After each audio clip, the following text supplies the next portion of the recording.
Сайн байцгаана уу? Руна ТV суугатаа тавтай морилцгаана уу?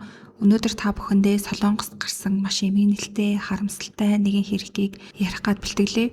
2019 оны 3 дугаар сарын 23-ны үүрээр Сүнжүү аймгийн Гүнсан хотод амьдардаг Ким гэдэг залуу унтаж байдаг. Тэгтэл утас нь гинт дуурдаг. Тэрээр цочид сэрээд уцаа хартал таньдаг 52 настай Ан гэдэг залуун түн рүү залгаж байсан.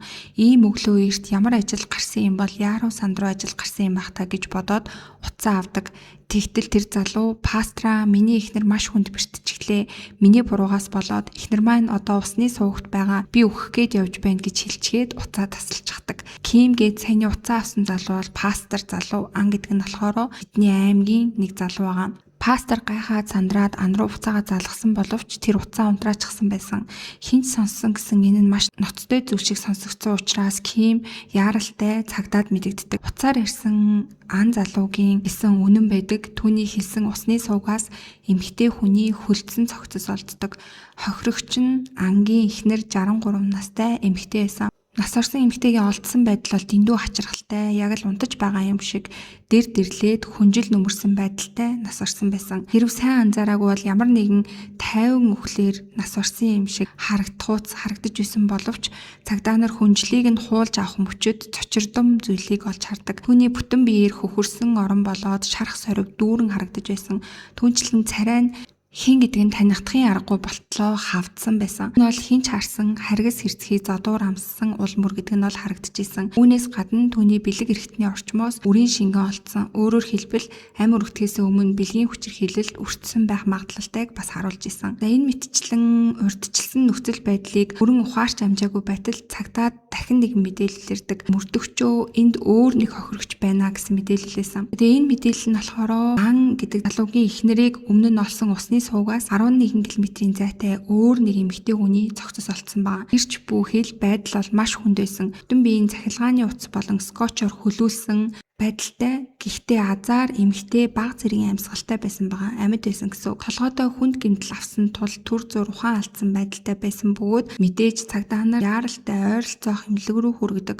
За ингээд энэ хоёр эмэгтэйг хэн бэ гэж судлаад үзэхэд энэ хоёр эмэгтэй бол төрсөн эгчдүүс байсан. Сүүлд олцсон эмэгтэй бол алан настай эмэгтэй буюу Ангийн эхнэрийнх нь эгч нь байсан. За эмнэлэгт очиод арай ядан ухаан орсон эмэгтэйн тархины үйл ажиллагаа нь маш хүн бэртэл авсан байсан. Хэрнээ нүдэ нээгээд шууд гэмт итгэдийн нэрийг хэлсэн. Намайг болон дүүгмэн ийм болгосон хүн бол манай хүргэн Ан гэж цагдаа нарт хэлсэн байгаа. Энэхүү шийдвэрлэх мэдүүлэг гарснаас хойш мөрдөн байцаалт огцон мэрцэмждэг. Цагдаа нар хамгийн түрүүнд Ан этгээдийг олохын тулд камеруудаар дамжуулан явсан чиглэлийг нь бүгдийг нь шалгаж үзэхэд аз олоход дөнгөж 3 цагийн дараа байршил нь тогтоогддог. Түүний хувьд Сүнжүү аймгийн нэгэн амралтын газрын машины зогсоол дээр машина зогсоогоод байжсэн байгаа. Цагдаа нар яаралтай хурч очиж түүнийг баривчилсан бөгөөд Ан этгээдийг баривчилсан тэрхүү мөчөд Ан бол шууд л хэрэгээ хүлээсэн. Тийм ээ би алсан. Гэхдээ үнэхээр санаатаагаар алсан юм биш. Энэ бол осол байсан гэж хэлж эхэлсэн. За тэгээд хэрэгтэн Ан болоод амнасаа алдсан эмэгтэй хоёрын хувьд бол гэр бүлээс халгуулах гээд талах үйл явцдаа яваад хоёлоо бол тусдаа амьдарч исэн хүмүүс байгаа. Хэрэг гарахаас нэг өдрийн өмнө буюу 3 сарын 20-нд Ан Гүнсан хотын Жуучон дунд байрлах эхнэрийнхээ гэрт очисон байгаа. Эхнэр нь тусдаа амьдарч исэн. Мөн тэр гэрт нь болохоор эхнэрийнх нь ихч хамт амьдардаг байсан байгаа. Энэ өдөр Ан эхнэртээ гэртээ хараач гэж гуйх гэж очисон гэж хэлж байгаа. Гэвч эхнэр нь чи бол дэндүү аимшигтай харгас хүн учраас би гэртээ очихгүй гэж татгалцсан. Ингээд тэр хоёрын хооронд бол 30 минут орчим маргаан үсэж эхэлсэн. Энэ хооронд Ан би ингэж их чамаа гууж байхад чи яагаад миний өвөнд орохгүй байгаа юм бэ гэж уурлаж эхлэн эхнэрээ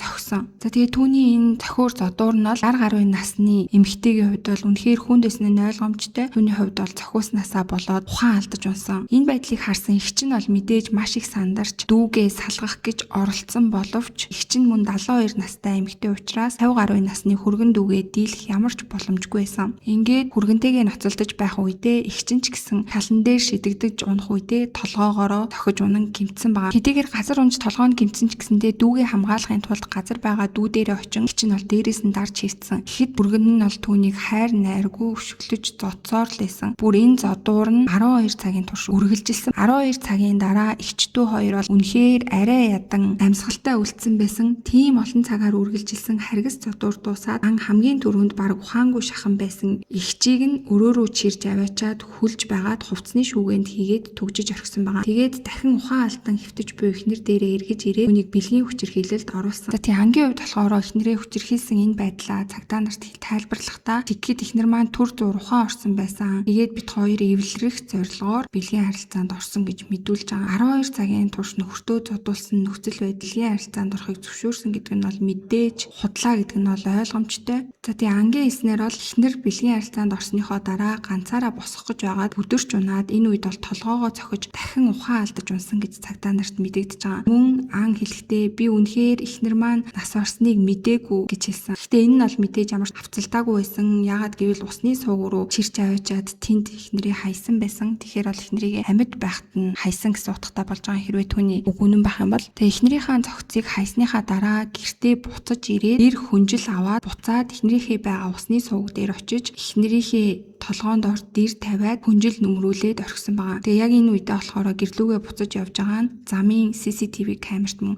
бичигдэж үлдсэн байсан. Тэгээ цагдаа нар болохоор чи яагаад ийм үйлдэл хийсэн бэ гэж асуусан чинь ам бол чимээгүй байх эрхээ эдэлсээрээсэн ерөөсө хариулахгүй байсан. За тэгээ эхнэрээ усны шууд хайсныхаа дараа бол буцаж гэртээ ирсэн. Гэрт нь шүүгийн дотор болж хойчлогдчихсон. Эхнэрийнх нь эгчнээсэн. Гэртээ буцаж ирээд ан ухаан алдсан байгаа. Эхнэрийнхээ эгчийг гаргаж ирээд өөр газрын тариалангийн талбайн суугт аваачиж хаалсан баг. Тэгээ түүний хувьд бол мэдээж эхнэрийнхээ эгчийг амнасаа алдчихсан л гэж бодсон бололтой байсан. Тэгээ үүнийхээ дараа болохоор нөгөө нутгийнхаа пастор руу залгаж бүх хэрэгээ хүлээгээд би одоо өгөх гээд явж гинэ гэж хэлсэн байгаа. Тэгээд энэ пастор нь бол цагдаа нарт дуудлага өгч энэ хэрэг ил болсон гэсэн үг. Тэгээ хэргийг нь шалгасан цагдаа нар бол ан танилдаа өөрөө хэрэгээ хүлээн зөвшөөрсөн учраас гэмт хэргийн зүйл ангийг нь санаатай аллах биш санаандгүй амнаас охироосон хэрэг гэж үзэх шаардлагатай болсон. Гэвч 2019 оны 8 сард ангийн ялын зөвлөл заалт нь аллах гэж хэвээр үлдсэн байгаа. Тэгээд яг яагаад энэ хэвээр үлдэх болсон бэ гэх юм бол Солонгосын ард түмний яг өөрт тохиолдоод байгаа зүйлсүүдээ бичиж хүмүүсээс тусламж авдаг тийм өргөдлийн самбар байдаг. Тэрэн дээр хэрэгтэн ангийн төрсөн охин Мисон гэх эмэгтэйгийн бичсэн бичвэр бол гарч ирсэн. Тэгээд Мисон юу гэж бичсэн бэ гэх юм бол аа маань хойд ээжийг маань хүнөөсөн явдал санамсаргүй осол бишээ. Маш нарийн төлөвлөсөн аллах мөн гэж бичсэн байгаа. Тэгээд Мисоны хувьд болохоор ангийн анхны эхнэрээс гарсан том охин байгаа. Түүний төрсөн ээж нь 7 жилийн турш нөхрийнхөө аимшигтай гэр бүлийн хүчирхийлэлд байж агаад гэрээсээ зогтсон байгаа. Тэгээд охины хувьд бол мэдээж аавтайгаа үлдсэн байсан. За тийм анх ангийн хувьд бол ээжтэй нь гэрлэхээс өмнө бол маш сайн залуу байсан гэж байгаа. Тэгээ удалгүй түүний яг царай төрхөн нийл болж ээжийг нь байнга хүчирхийлж зодддог байсан. Тэгээ хэр зэрэг байсан бэ гэвэл зөвхөн нударгаар биш бүр хутгаар хүртэл ихнэрээ байнга айлгадаг байсан байгаа. Өөрийнх нь нэрийг хүртэл биен дээрээ шивээс олгон шивүүлж исэн. Тэгээ энэ байдлыг нь бол үнэхээр тэсгээ байгаад Мисоны ээж бол зүгтсэн. Ан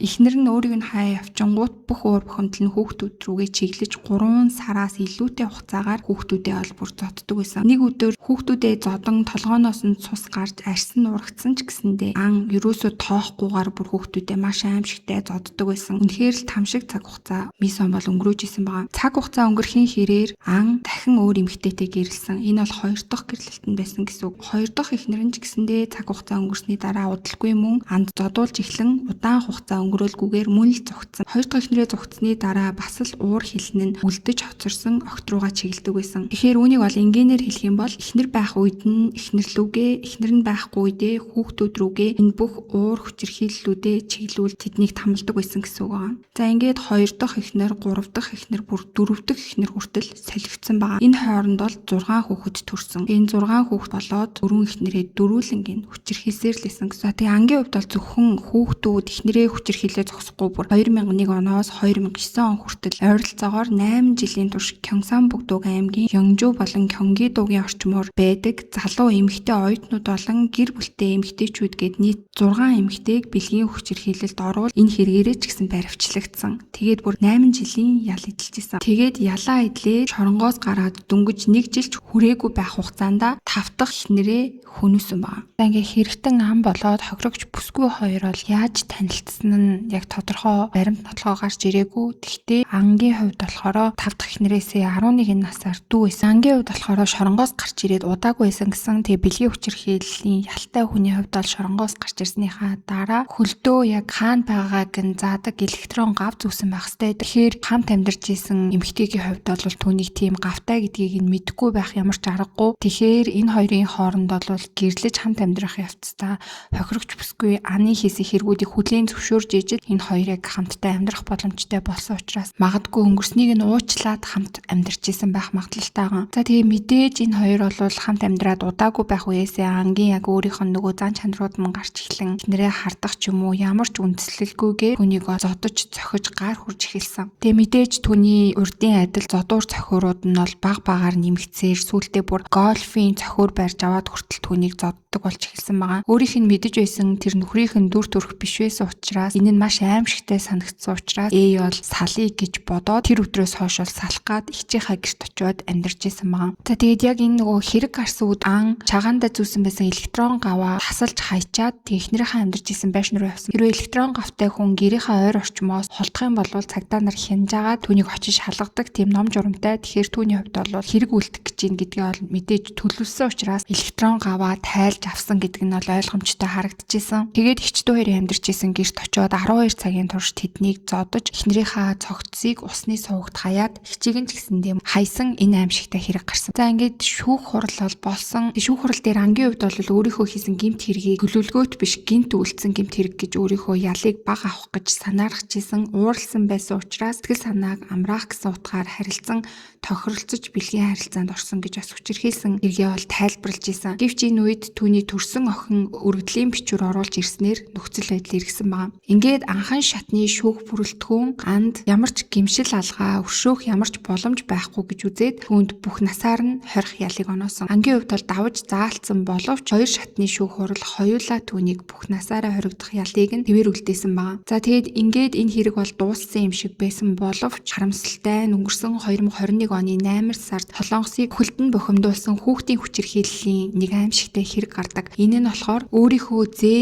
дүүг зодож цохин амь насанд нь хүргэсэн авга эгч 34 настай Мисоны хэрэг байсан байгаа. Тэгээ энэ хэрэг бол ил болсон. Тэгэхээр яг энэ Мисон гэдэг нь хэн байсан бэ гэх юм бол нөгөө шоронд орсон ан буюу хэрэгтний охин Мисон байгаа. Аавыгаа нөгөө өөрийг нь хэрэг хүчирхийлдэг байсан талаар өргөдөл бичижсэн охин гэсэн үг. Тэгэхээр энэ охин аавыгаа шоронд орсноос 1 жил 6 сарын дараа өөрийнхөө зээ дүүг тамлаж амь насыг нь хүнөөсөн байгаа. Ингээ 2022 оны 1 сард бол Мисон 30 жилийн хорих ял түүний нөхөрт 12 жилийн хорих ялыг оноосон. Тэгээ энэ хэрэг дээр болохоор шалгалтын явцад нэг зүйл илэрсэн. Энэ нь нас орсон хүүхдийн төрсэн ээж нь өөрийнх нь тэр дүүн нөхөртөөгөө нийлээд хүүхдийг нь зоддог гэдгийг бол мэддэг байсан хэрнээсээ ерөөсө тоомжиргүй хандсан байгаа. Тэгэд энэ хэрэг нь бас ил болж ээжд нь 2 жилийн хорих ялыг оноосон. Гэр бүлийн хүчирхийллийг байнга үйлдэж байсан згээс шүүмжилж шийтгэл хүлээх ёстой гэж ярьж байсан охин нь өөрөө хүүхдийн хүчирхийллийн гол хэрэгтэн болсон гэдэг нь бол үнэхээр аимшигтай ийм хэрэг байгаа. За тэгээ энэ хэрэг дээр болохоор мэрэгжилтнүүд хүчирхийлэл донд өсөж торинсон тэрээр хүүхдтэй яаж харьцах арга барилд суралцаагүй болов гэсэн түн шинжилгээнд хүрчээсэн маа. Мэдээж гэхдээ хүчирхийлэлд өртөжсэн хүн болгон ийм болж өсөж торнож адилхан ийм хэргийг үйлдэнэ гэсэн үг бол мэдээж биш. Тэгэхээр та бүхэн бас юу гэж бодож гин? Үнэхээр бага насндаа маш аимшигтай хүчирхийллийг амснаасаа болоод Мисоны сэтгэл санаач гэсэндээ яг аавтайгаа адилхан болж төлөвшин өөрийнхөө зээд үг ийм аимшигтайгаар хүнөөсөн юм болов уу? Яг юу гэж бодож гин? Тэгэхээр ер нь гэр бүлийн хүчирхийлэл гэдэг бол бүр үнэхээр аимшигтай